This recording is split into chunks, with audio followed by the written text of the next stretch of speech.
Salut les amis, j'espère que tout le monde va bien, on se retrouve pour une nouvelle vidéo. On va démarrer avec les unes des quotidiens madrilènes, le quotidien AS qui titre sur Kylian Mbappé et sur la réaction de Kylian Mbappé que l'on a retrouvé hier sur ses réseaux sociaux, sur son compte Instagram après la défaite, le pénalty raté et globalement la prestation décevante de Mbappé contre l'Athletic Bilbao.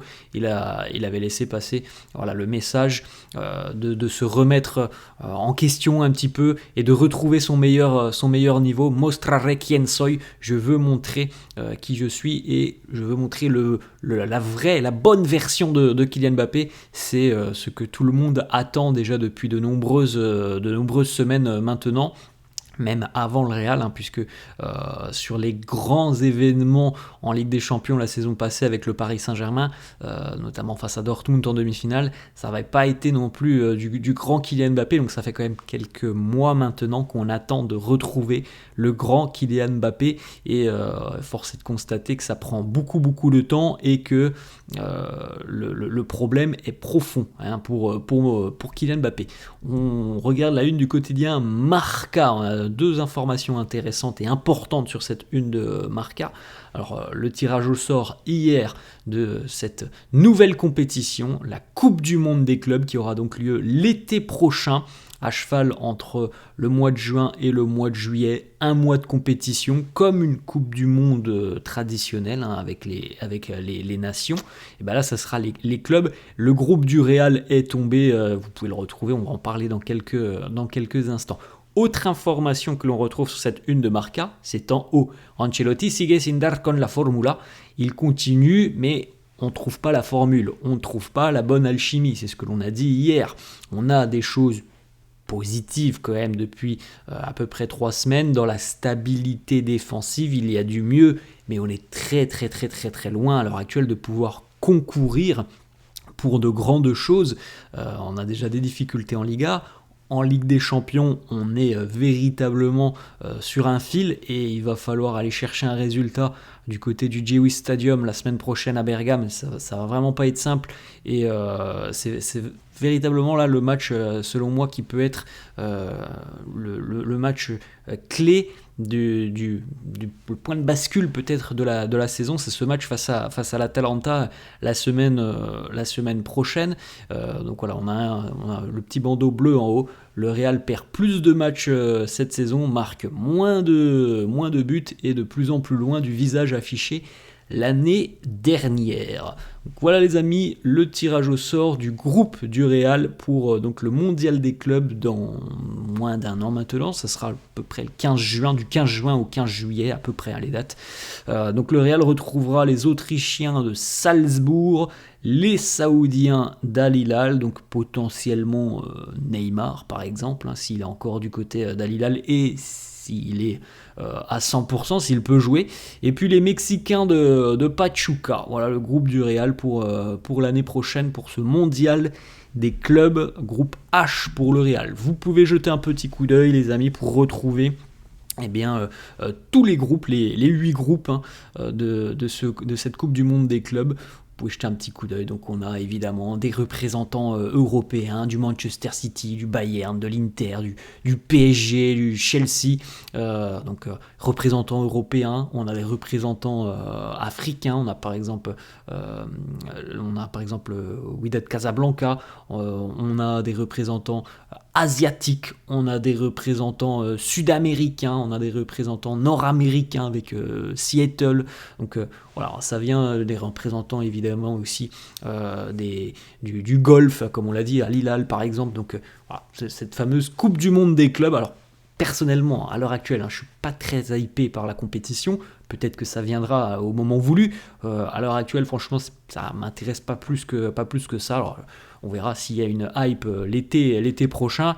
Ça va peut-être être un petit peu compliqué tout de même parce qu'il y a quand même un décalage horaire. On rappelle que les matchs vont se dérouler aux États-Unis avec les stades qui ont été retenus du côté des États-Unis. Alors plutôt sur la côte Est, même si on a des matchs aussi côte Ouest, du côté justement de Seattle et de Los Angeles. côte Est, bon, le décalage horaire c'est 6-7 heures, donc ça permet pas en général d'avoir des matchs à des heures respectables, on va dire ça comme ça, mais en Europe.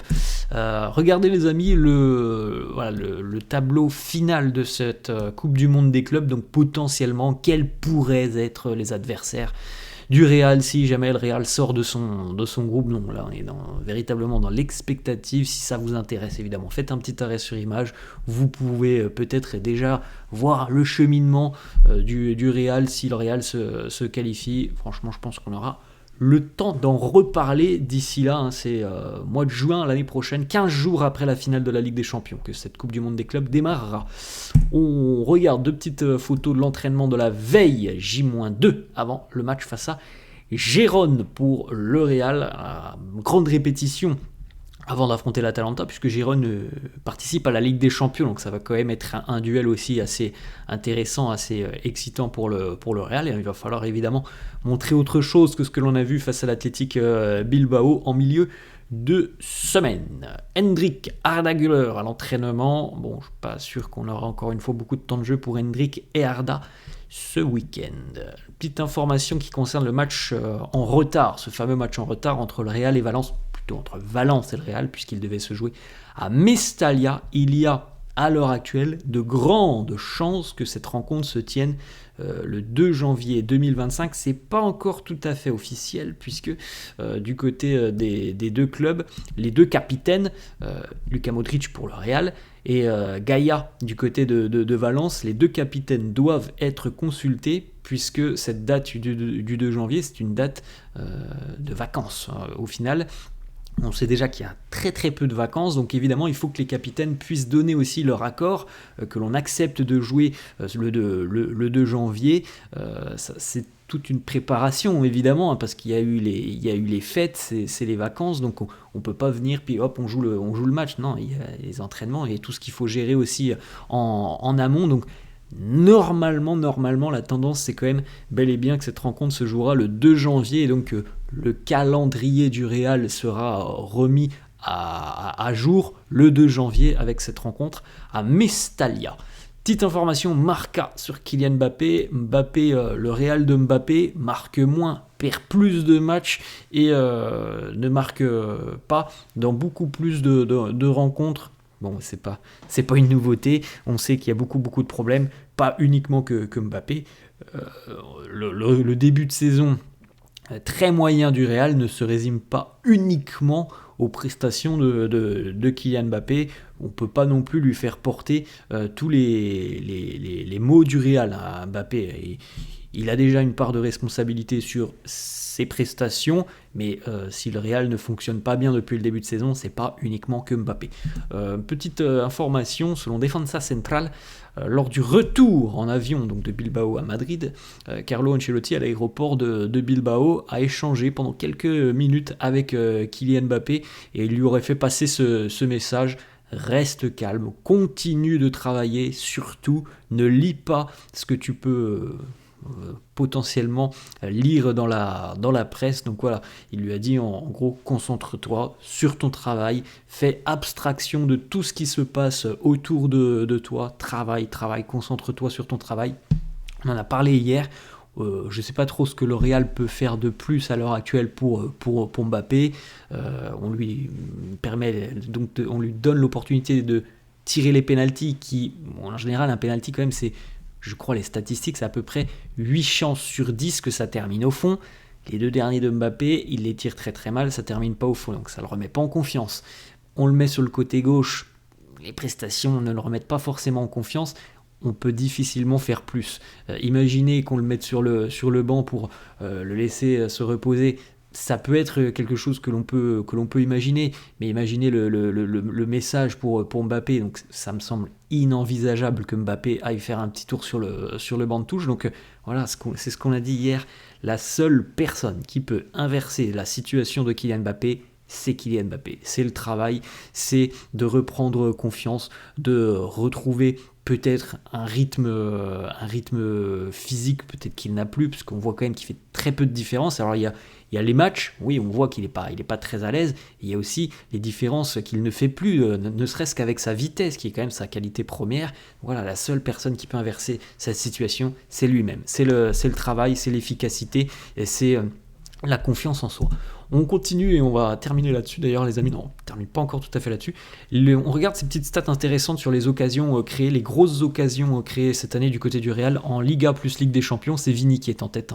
Il a amené 41 fois le danger devant Modric 34, Rodrigo 27, Mbappé 22. C'est pas exceptionnel pour Mbappé, encore une fois, une statistique qui n'est pas très très réjouissante. C'est pas exceptionnel parce qu'il a quand même beaucoup de temps de jeu depuis le début de saison, contrairement à d'autres.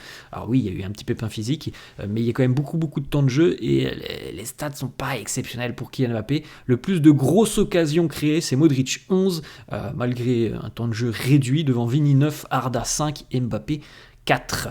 On a le petit message de Raúl Asensio qui nous dit voilà, il n'y a pas d'autre option que de continuer à travailler, de pousser notre exigence au maximum. On est déjà en train de se focaliser sur le match de Gérone. Autre petite information mercato, on va terminer cette fois-ci là-dessus.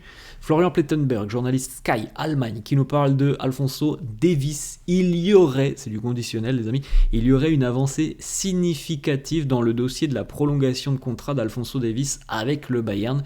On pensait que c'était inimaginable. Selon Florian Plettenberg, il y aurait une avancée positive et significative. Alors voilà, on n'aura pas plus d'informations, on verra tout ça d'ici à quelques semaines. De toute façon, c'est pas la priorité, je pense, à l'heure actuelle de penser à Alphonso Davies et ce qui pourrait arriver ou non, mais voilà, il semblerait qu'il y ait des choses qui se déroulent en interne entre le Bayern et le latéral canadien. Voilà les amis, la fin de cette vidéo. J'espère que ça vous a plu. N'hésitez pas comme d'hab à lâcher un petit pouce bleu. Merci à tous ceux qui le feront. N'hésitez pas à vous abonner à la chaîne. Je vous souhaite une très bonne journée et je vous dis à demain. Ciao.